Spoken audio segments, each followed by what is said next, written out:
Good morning, it's James. I do hope and pray this message finds you and your loved ones peaceful, thriving, and well. Thank you for your time. Thank you for your energy. This morning when I woke up, I knew I was going to be presenting this information to you today.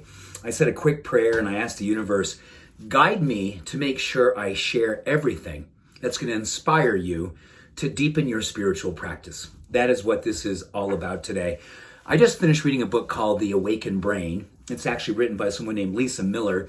She's a PhD teacher at Columbia, and she teaches a class on spirituality and the brain. It's a wildly popular class, and her work over the last decade has really focused on personal devotion to spiritual practice and its relationship to how it improves every aspect of her life, but she really focuses on mental health, and in particular the space of depression.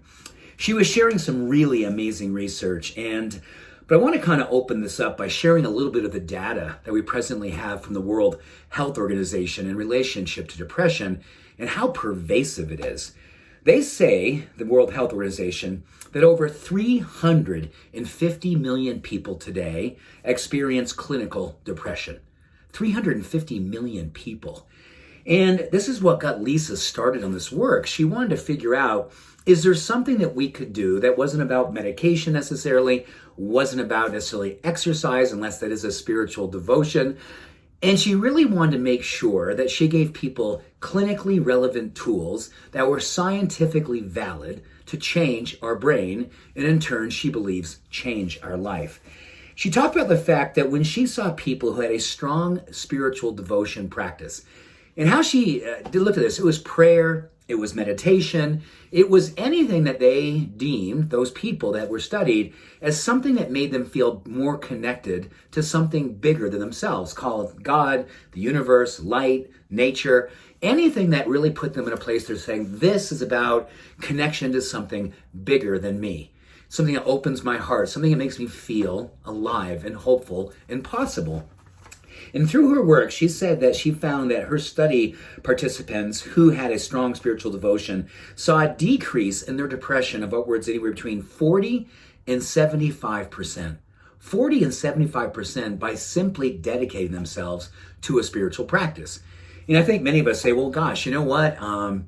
It's much easier to dedicate yourself to a spiritual practice when you're not depressed. Absolutely. But what she said is that this isn't about whether or not you have the energy or the desire. It's more about just giving yourself permission to participate. A participation of anywhere between 4 and 6 minutes can elevate, in terms of her research, us out of the darkness. She went on to talk about the fact that she said that in her research, she found that people who had a personal spiritual practice absolutely saw a decrease in depression. They also saw a decrease in the allostatic load of stress. So any kind of stress we're carrying, lifetime of stress, trauma recovery, she felt that her dedication to her research saw that people would literally see those stress levels go down, their emotional resilience go up. And she's done a lot of work in the area of addiction. And she's found that people who have a strong spiritual practice also have a strong correlation with decreasing addiction or overcoming their addiction. I just love all of this. And this is where I really want to share with you today. She walked us through 5 practices that she saw in the people who had a strong spiritual devotion. 5 things, 5 ways in which they led their life, things they were connected to. And here they are. Number 1, altruism, which is like selfless service. Number 2, love of neighbor as oneself. Love that. Number 3, an understanding of how connection to others is a strong driver for our personal connection to something bigger than ourselves. Number 4, a sacred community in which we connect to each and every day, whether it's, I like to say, what we're doing. This is, to me, a sacred community. And a relationship to what she said is a high moral code. Honesty, trust, kindness, love, compassion, anything that we connect to a strong moral code that we connect to through giving ourselves permission to practice these things. These are not just philosophical or intellectual. These are practices that we embody and we put forth each and every day in our life. And she also said, don't be afraid to find role models for each of these practices. And when she said, when people prayed and they connected to this idea of a vision of the people that they believed embodied these practices, their practice in their minds and their emotional well-being and all of their connection to something bigger than themselves and its way it showed up for helping them be happier, healthier human beings, all improved.